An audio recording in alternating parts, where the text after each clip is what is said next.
Eu gostaria, se por gentileza, para descansar um pouco os bancos, de fazer essa leitura em pé. Por gentileza.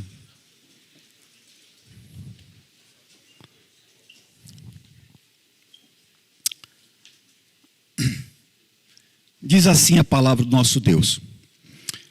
No ano da morte do rei Uzias, eu vi o Senhor assentado sobre um alto e sublime trono, e as abas de suas vestes enchiam o templo. Serafins estavam por cima dele, cada um tinha 6 asas, com 2 cobriam o rosto, com 2 cobria os seus pés, e com 2 voava. E clamavam uns para os outros, dizendo: Santo, Santo, Santo é o Senhor dos exércitos, toda a terra está cheia da sua glória. As bases do limiar se moveram à voz do que clamava, e a casa se encheu de fumaça. Então disse eu: ai de mim, estou perdido, porque sou homem de lábios impuros, habito no meio de um povo de impuros lábios, e os meus olhos viram o Rei, o Senhor dos exércitos. Então, um dos serafins voou para mim, trazendo na mão uma brasa viva, que tirara do altar com a tenaz. Com a brasa tocou a minha boca e disse: eis que ela tocou os teus lábios, a tua iniquidade foi tirada, e perdoado o teu pecado. Depois disto, ouvi a voz do Senhor que dizia: a quem enviarei? E quem há de ir por nós? Disse eu: eis-me aqui, envia-me a mim. Senhor, mais uma vez nós pedimos a tua direção, a tua orientação, e que a tua palavra realmente possa encontrar guaridas em nossos corações, Senhor. Nós pedimos isso na ajuda 100% para explanar a tua palavra. Em nome de Jesus, amém. Poder sentar, irmãos.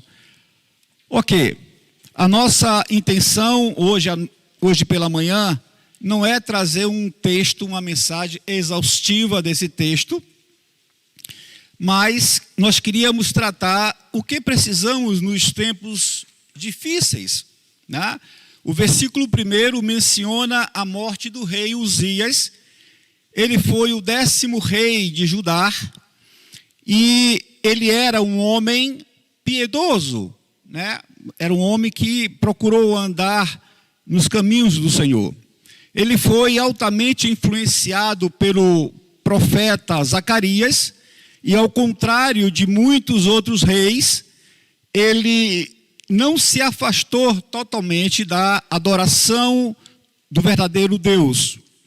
Sob a sua influência, o reino do sul, Judá, alcançou poder, alcançou riqueza, alcançou sucesso, como outros desde os dias, como nenhum outro desde os dias de Salomão.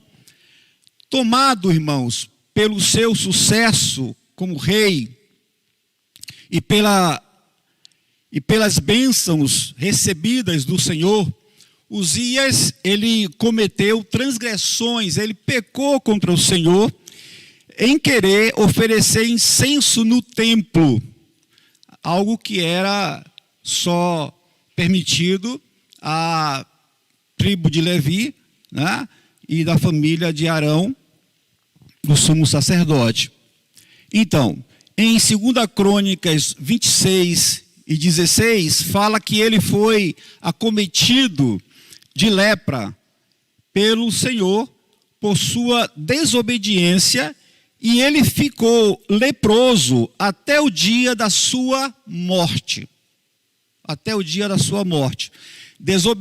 Desobediência ao Senhor é coisa séria. Foi através da desobediência ao Senhor que Saul perdeu o seu reino, perdeu o reinado. Irmãos, claramente, Isaías, ele parece que está um pouco confuso com a morte do rei Uzias. Afinal, Uzias, reinou por 52 anos, e sua morte marcou o fim de uma época de grande prosperidade e consistência ali em Judá. É interessante nós observarmos, para Isaías e toda a nação, depois da morte do rei Uzias, iniciou-se um tempo de incerteza, um tempo de mudança e um tempo de dúvidas.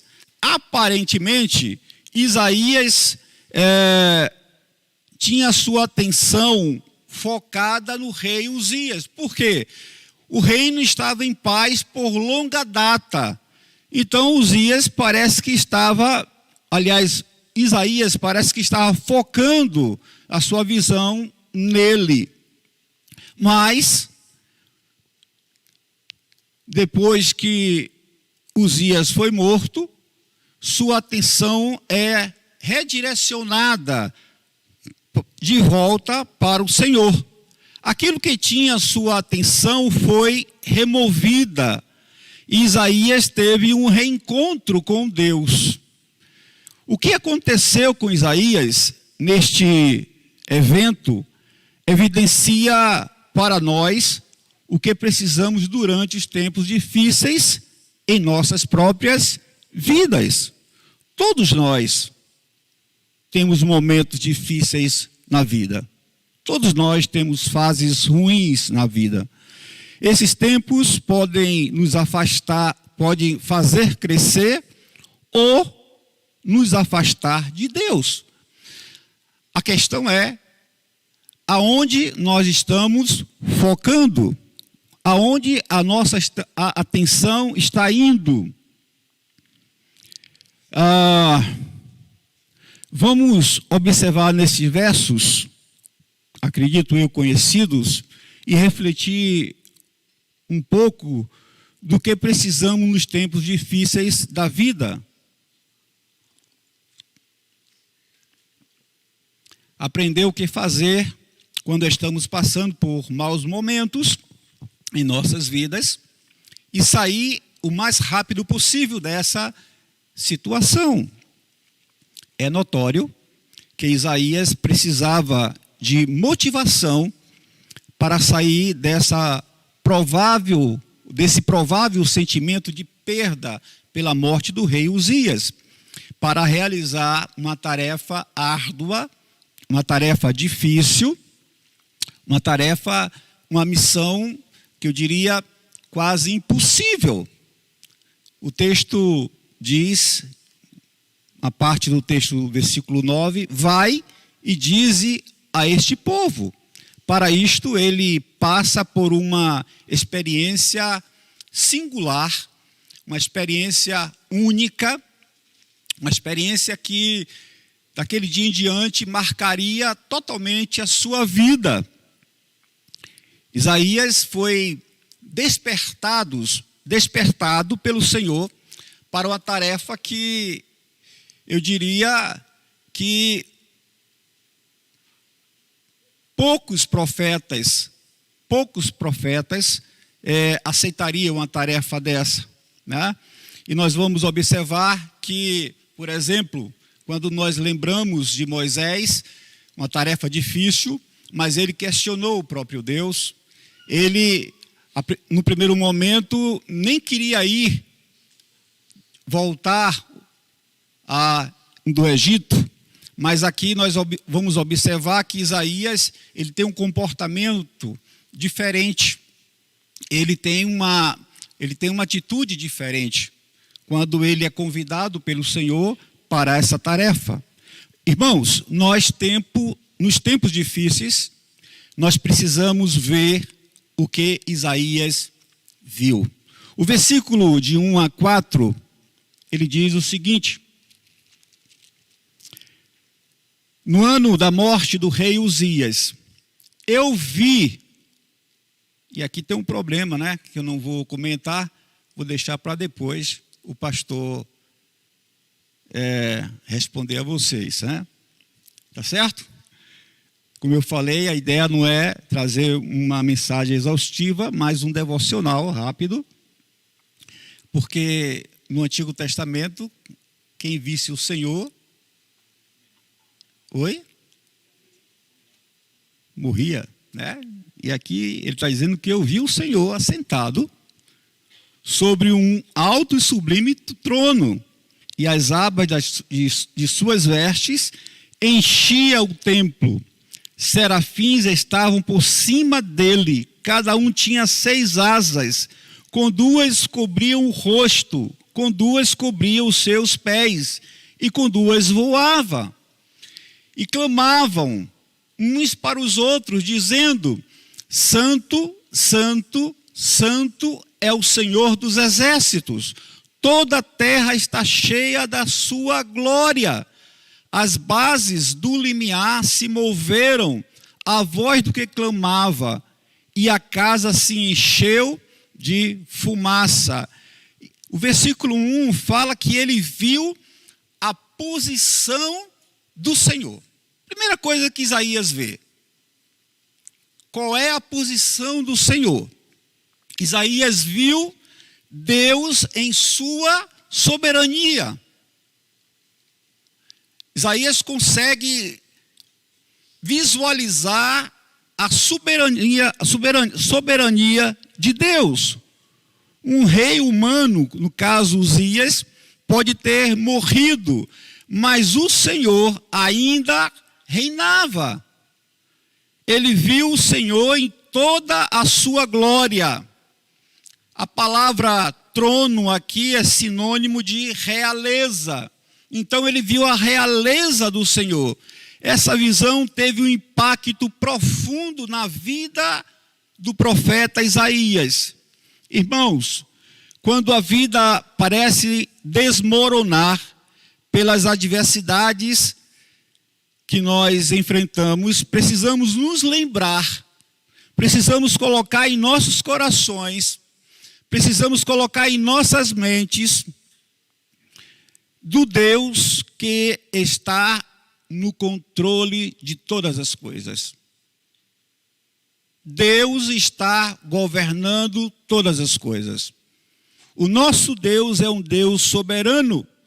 O que parece ser uma tragédia para nós, pode ser a maior conquista que poderia acontecer em nossas vidas. Por exemplo, Jó. Temos exemplo de Jó, que começou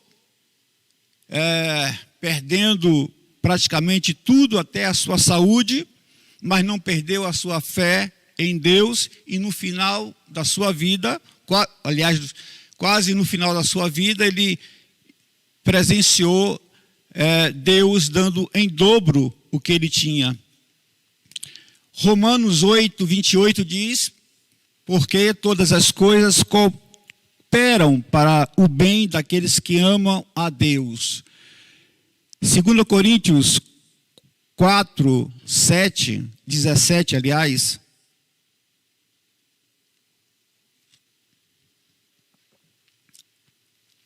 Ele fala: porque a nossa leve e momentânea tribulação produz para nós eterno peso de glória acima de toda a comparação. A ideia do apóstolo aí é dizer que não tem nada que passamos aqui neste mundo que se compare com o que está por vir, com a glória que nós iremos alcançar, com a morada celestial. Lembremos que nós somos cidadãos, não desta terra, mas cidadãos do reino de Deus. Nós pertencemos ao reino celestial. Precisamos, irmãos, lembrar apenas quem está no controle de todas as coisas. Quem está no controle de todas as coisas. O verso 2 e 3, além de Isaías ver a posição soberana de Deus, ele viu a personalidade de Deus. Os seres angelicais no templo proclamavam 3 vezes a natureza santa de Deus, cheio de glória. Mesmo esses seres, prestem atenção, mesmo eles, sem pecado algum, eles tiveram o cuidado, tiveram a atenção de honrar a santidade de Deus, a santidade do Senhor. Observe que eles cobriram o rosto com as suas asas. Eles também proclamavam a glória do Senhor. Isaías finalmente entendeu que Uzias poderia ter sido um rei bom, piedoso, mas o Senhor era o Deus santo e somente Ele merece a glória por toda a eternidade. Isaías, ele começa a compreender essa verdade nítida em sua mente. Precisamos, irmãos, lembrar que uma das principais características do nosso Deus é a sua santidade. Nosso dever diante do Senhor é honrá-lo, honrar a sua natureza santa, vivendo vidas santas diante dele. Devemos reconhecer nosso direito, aliás, seu direito à glória, dando-lhe toda a glória por tudo em nossas vidas. 1 Coríntios 10, 31 diz que quer comais, quer bebais ou fazeis outra coisa qualquer, fazei tudo para a glória de Deus. A nossa motivação deve estar direcionada para a glória de Deus. Toda a nossa intenção deve estar direcionada para a glória do nosso Deus. Isaías aprendeu que esta visão não se tratava de Uzias e muito menos dele, mas tudo era sobre Deus. Ele, e somente Ele, merece estar no lugar de honra e glória. Devemos ter cuidado, irmãos, para não assumirmos o lugar que pertence somente a Deus, usurpando o lugar que pertence a Deus. Há vários exemplos na Bíblia que pessoas tentaram fazer isso e o resultado foi uma tragédia.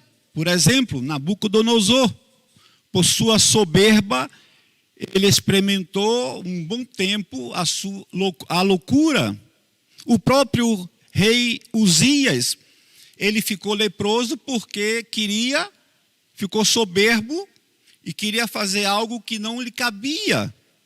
Então, e tantos outros mais. Qualquer um de nós sabemos que quando nós colocamos qualquer coisa no lugar de Deus, nós estamos cometendo idolatria.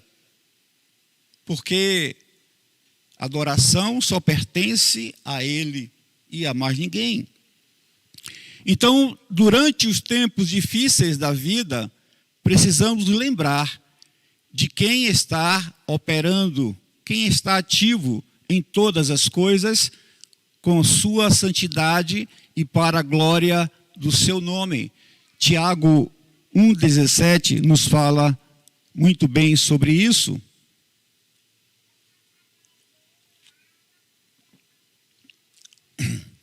Tiago 1,17. Toda boa dádiva e todo dom perfeito são lá do alto, descendo do Pai das luzes, em quem não pode existir variação ou sombra de mudança. Então, Deus é quem nos abençoa, Deus é quem está no controle de todas as coisas. Depois de ver a soberania de Deus e a sua personalidade, o profeta, ele vê a presença de Deus nessa visão. No texto diz que a casa se encheu de fumaça. Este era um símbolo da presença de Deus. Deus era a figura central no templo ali.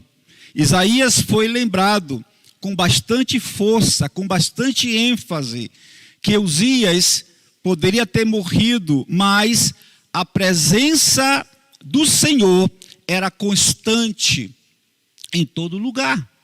Ele não havia sido abandonado, mas mesmo durante esse tempo difícil, o Senhor estava com ele em grande glória. Irmãos, precisamos lembrar dessa verdade também. Se nós somos salvos, nunca estaremos ou estamos sozinhos. Mesmo nos momentos de adversidades da vida, ainda temos a presença do Senhor conosco em todo tempo. Em todo tempo o Senhor está conosco. É uma promessa que Ele nos dá, ensinando-as a guardar todas as coisas que eu vos tenho mandado. E eis que estou convosco todos os dias até a consumação do século. Essa é a promessa de Jesus Cristo, que Ele jamais nos deixaria. Depois de visualizar a soberania de Deus, a sua personalidade e a sua presença, diante de tudo isso, o profeta vê a sua real condição. Ele agora tira o seu olhar em Deus e coloca seu olhar em si. Ele faz uma comparação de quem é Deus, aonde Ele está, com quem Ele está. E agora Isaías olha para ele, tal como Jó, que achava-se justo, quando Deus quebra o silêncio lá no capítulo 38, Jó reconhece que ele não era nada diante de Deus. Além de ver o que Isaías viu, precisamos sentir o que Isaías sentiu. O verso 5 e 7 do capítulo, do texto nosso, diz assim: Então disse eu, ai de mim, estou perdido, porque sou homem de lábios impuro, habito no meio de um povo de impuros lábios, e os meus olhos viram o Rei, o Senhor dos exércitos. Então um dos serafins voou para mim, trazendo na mão uma brasa viva, que tirara do altar com a tenaz. Meus irmãos, o verso 5 diz que ele sentiu sua própria condição. Quando Isaías viu o Senhor, ele logo percebeu que o seu coração não estava purificado, não era limpo. Isto é o que acontece quando nos aproximamos de Deus. Aproximar-se de Deus e vê-lo como Ele é realmente, isso revela a maldade, desmascara totalmente a nossa natureza caída e o pecado em nossas próprias vidas. Quanto mais nos aproximamos de Deus, mais nos diminuímos, porque Deus não tem fita métrica que possa medi-lo.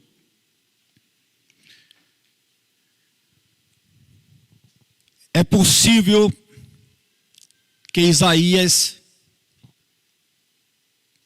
pensasse que a sua vida, ou na sua vida, não havia nenhuma impureza, até que viu o Senhor em sua glória, viu o Senhor em sua santidade. Quando ele fez, ele ficou ciente dos seus próprios pecados, até que vejamos, irmãos, Deus e sejamos confrontados com as nossas próprias condições diante dele, permaneceremos soberbos e orgulhosos. Se nós não conseguirmos ver quem somos e quem é Deus, continuaremos muitas vezes soberbos e orgulhosos. Até quando tivermos uma noção quem é Deus e o que somos, isso produzirá em nós humildade e confissão.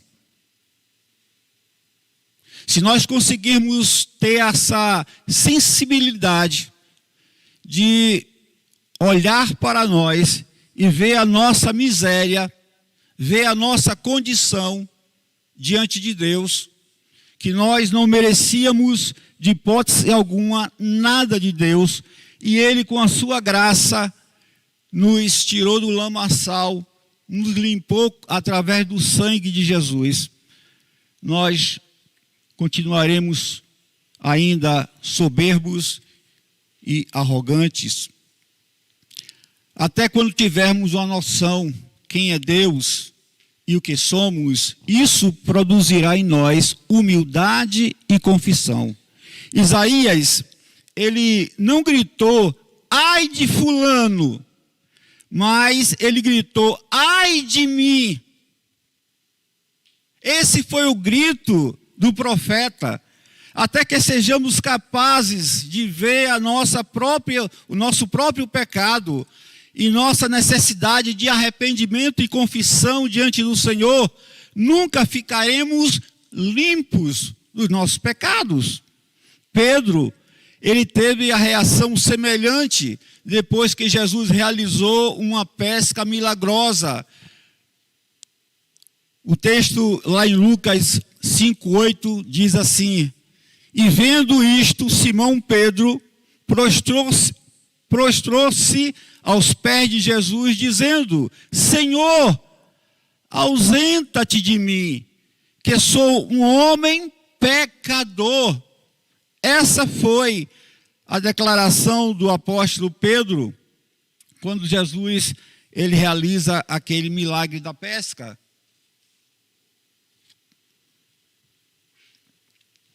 O verso 6 e 7, Isaías, ele também sentiu sua própria purificação.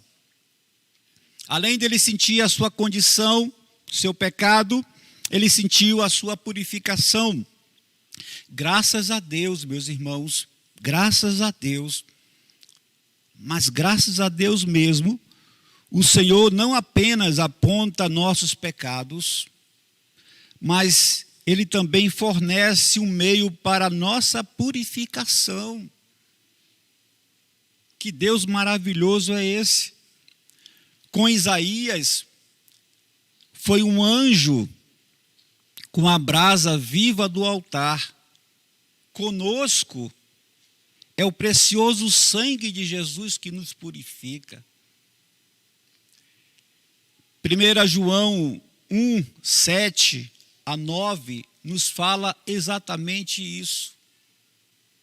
Nós não precisamos mais de um anjo para nos purificar. Nós já fomos purificados quando Jesus entregou a sua vida lá na cruz por nossos pecados.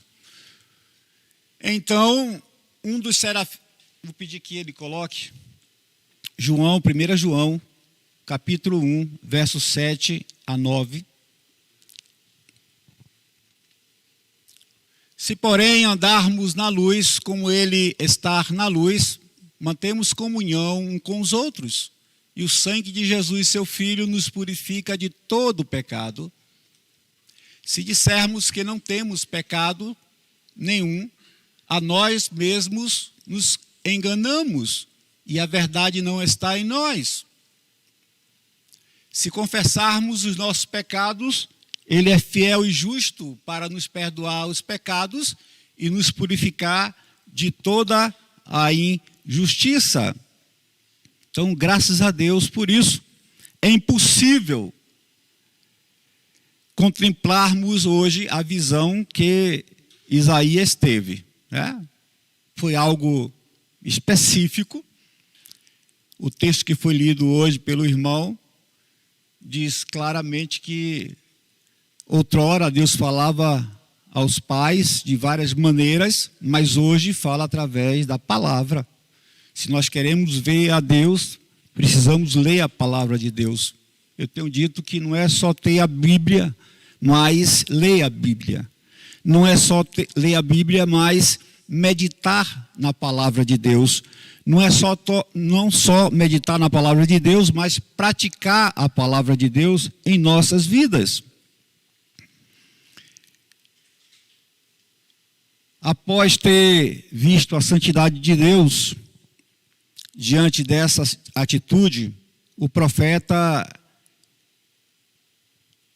ele consegue ver a sua condição, é perdoada a sua condição, e ele faz algo interessante. E o último ponto que nós queremos tocar é esse. Precisamos dizer o que Isaías disse. O verso 8.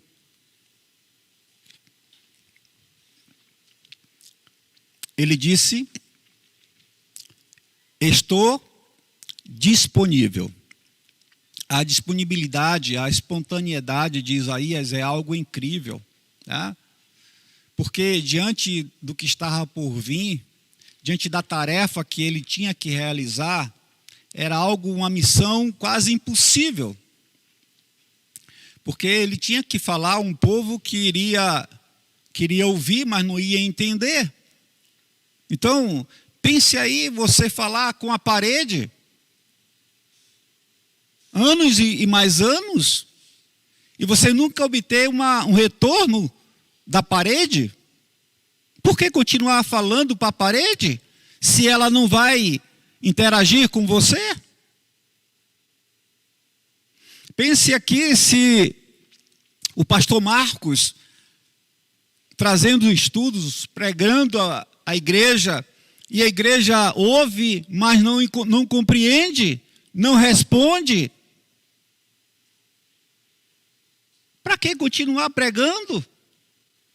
Parece algo insensato, parece contraditório o que Deus está pedindo a Isaías. Talvez qualquer um de nós poderíamos questionar: por que isso? Ou para que isso? Eu quero falar para quem quer ouvir e responder positivamente, e não deixar de responder. Assim que o coração de Isaías é purificado, ele ouve o chamado do Senhor para servir. Quando Isaías diz: eis-me aqui, ele estava dizendo o seguinte: quero dedicar meu tempo para o serviço do Senhor.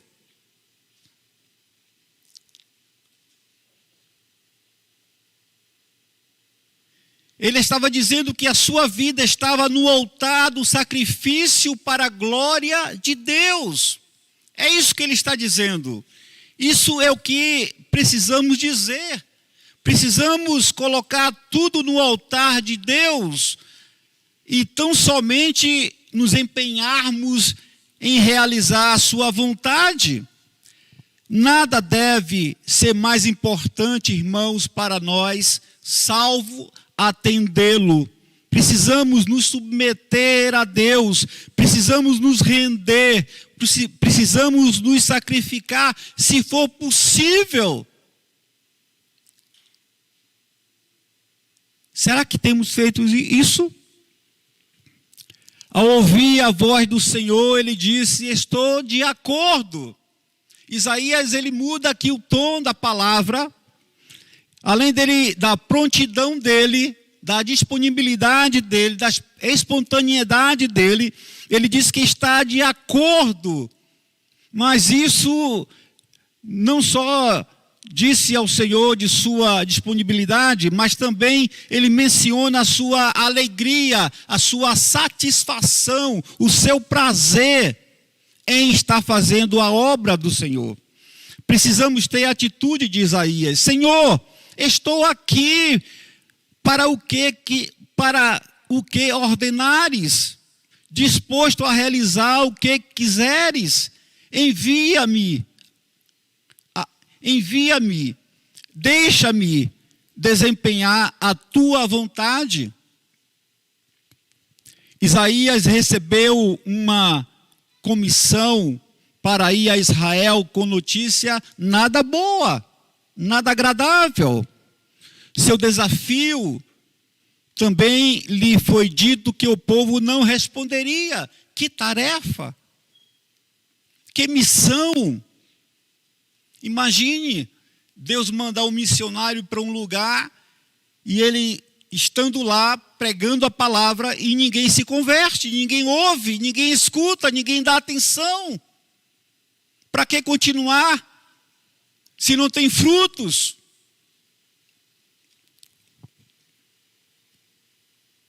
Seu desafio, irmãos, foi algo que para mim seria difícil. Quando falta alguém lá no trabalho, a gente já sente, né? Todo pastor é assim, ele quer ver sua igreja cheia, né? E se faltar um irmão, ele, poxa, já fica um pouco preocupado, tá? Mas, embora Isaías já fosse um profeta de Deus, ele recebeu um grande despertar. Ele foi motivado quando teve essa visão da glória do Senhor. Então ele não se preocupou com os desafios que estavam por vir, porém viu uma oportunidade de fazer a obra do Senhor, mesmo diante da dificuldade. Nós também precisamos despertar para as verdades desta passagem.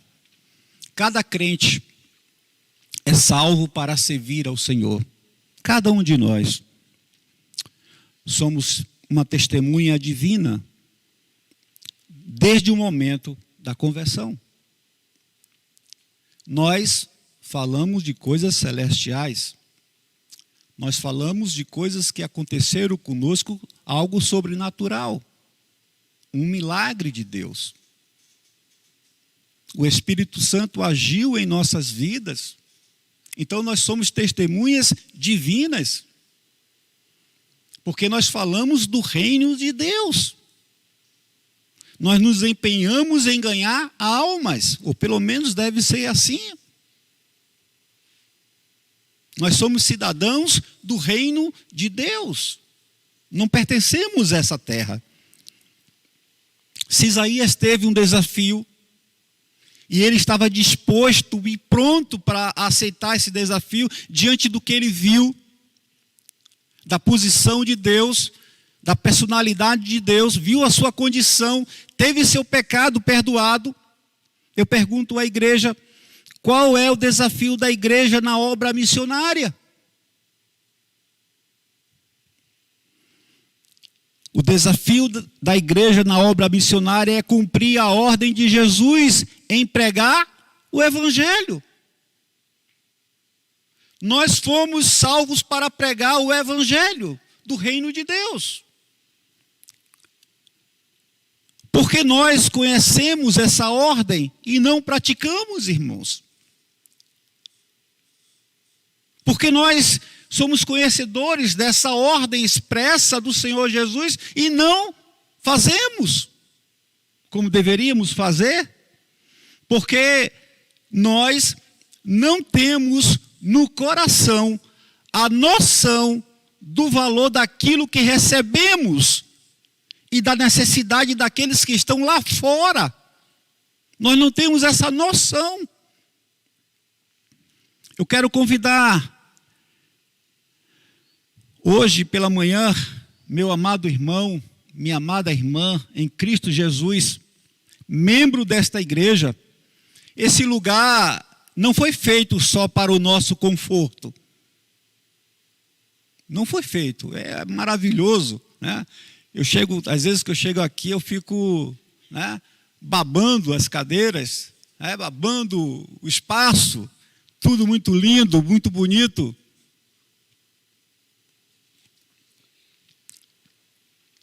Mas a igreja é um lugar de comunhão, é verdade, pastor. É um lugar seguro, é verdade. É um lugar de crescimento espiritual, é verdade. É um lugar de motivação, é verdade. É um lugar de aprendizado, é verdade. Mas a nossa motivação, o nosso aprendizado, irmãos, aqui deve redundar em misericórdia pelas almas perdidas. Olhe para o próprio Jesus, o nosso mestre. Ele disse, ou ele diz, o Filho do Homem não veio para ser servido, mas para servir e para dar a sua vida em resgate de muitos. Essa é a missão, essa foi a missão principal de Jesus. Jesus tinha uma agenda cheia, lotada. Mal tinha tempo de descansar. Em todo o tempo ele estava pregando, anunciando o evangelho. Jesus, ele se preocupa, os milagres de Jesus, diante dos ensinos que ele realizou, são secundários. O que importava para Jesus eram as almas e os ensinos dele. A nossa preocupação maior, irmãos, deve ser pelas almas perdidas. Não só para encher esse templo, mas para povoar o reino de Deus, porque o Senhor, meus irmãos, nos escolheu. Olha que bênção, meu irmão. Você é um escolhido de Deus para um propósito definido não pelo pastor desta igreja, não por nenhum outro pastor, mas pelo próprio Deus. Ele te escolheu para você ser um agente dele aqui na terra.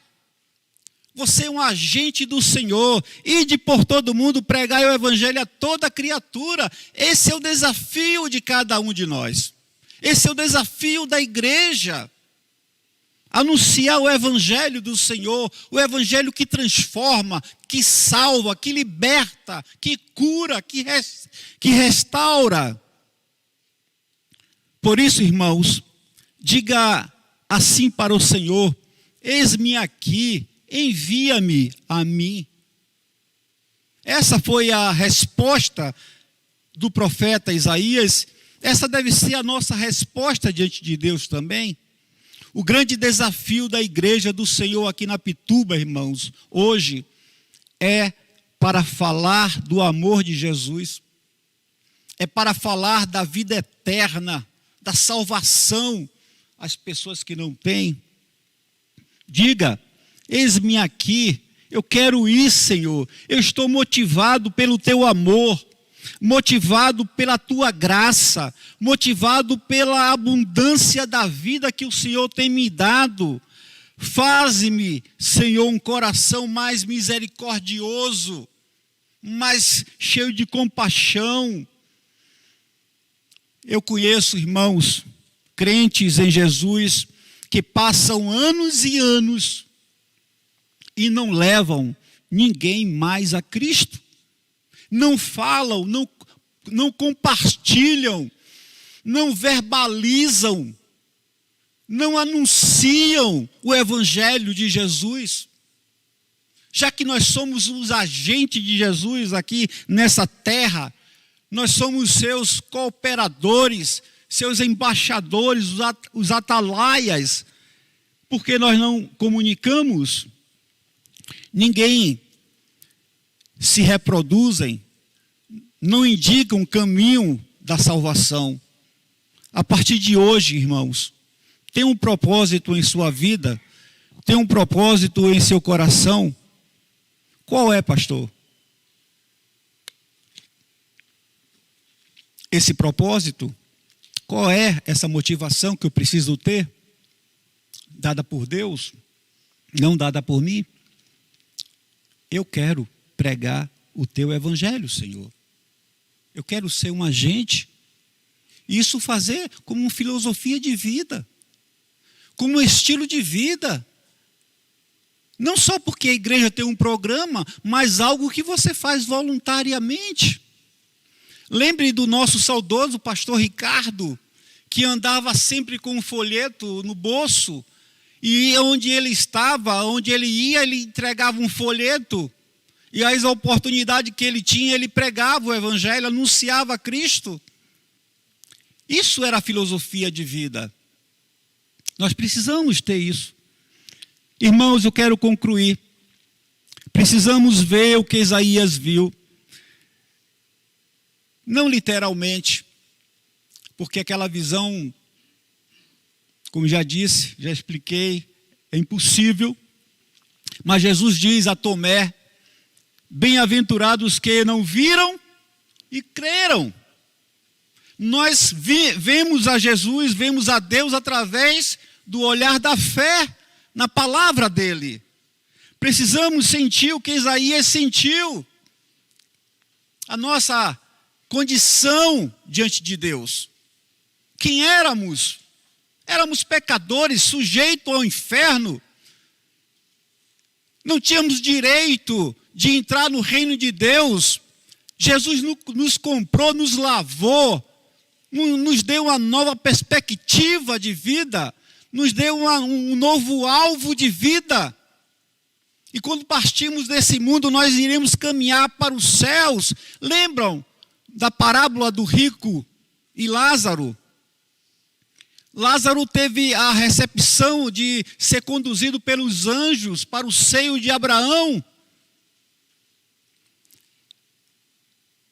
É isso que nos aguarda. E dizer, irmãos, o que Isaías disse: precisamos ter um coração focado, um coração limpo, um coração submisso a fazer a vontade do Senhor. Qual é, pastor, fazer a vontade do Senhor? Pregar o evangelho do Senhor, anunciar o evangelho do Senhor. Irmãos, eu sei que é isso que eu quero para a minha vida. É isso que eu quero para a minha vida, pregar o evangelho do Senhor Jesus. E você, meu irmão? E você, minha irmã? Quer isso para você? Você está disposto a pregar o evangelho do Senhor Jesus? Você está disponível a anunciar as boas novas de salvação?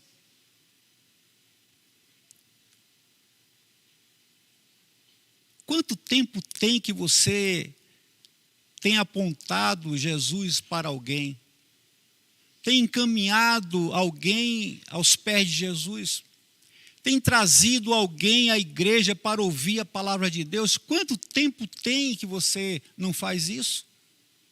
Não chegou a hora de você dar uma guinada em sua vida? Mudar sua perspectiva?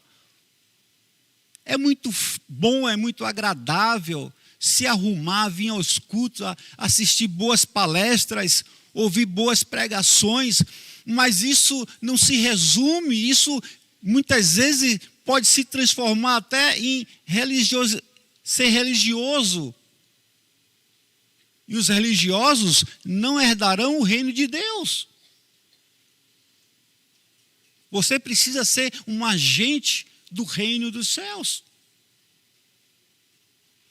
Que Deus nos encha de sua graça e que possamos, a partir de hoje, ter essa noção do que Deus fez conosco. Nos salvou, mas nos salvou com um propósito de sermos seus agentes.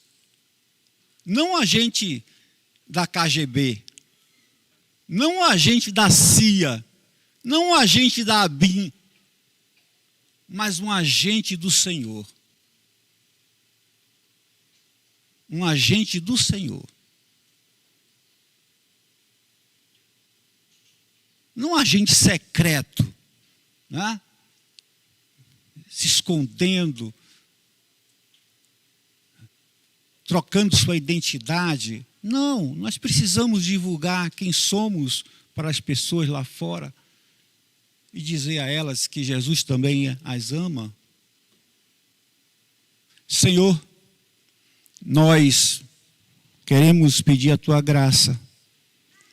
Sabemos que o que temos feito está muito aquém daquilo que poderíamos fazer. Senhor, abre o nosso coração.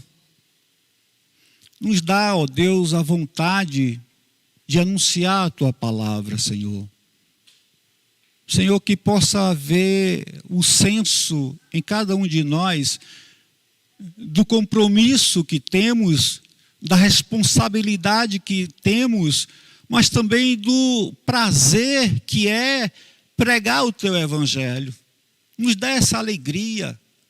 Ó Deus, a gente tem alegria para tantas coisas banais desse mundo, mas quando o quesito é o evangelho, nós parece que pesa. Senhor, tira isso de nós.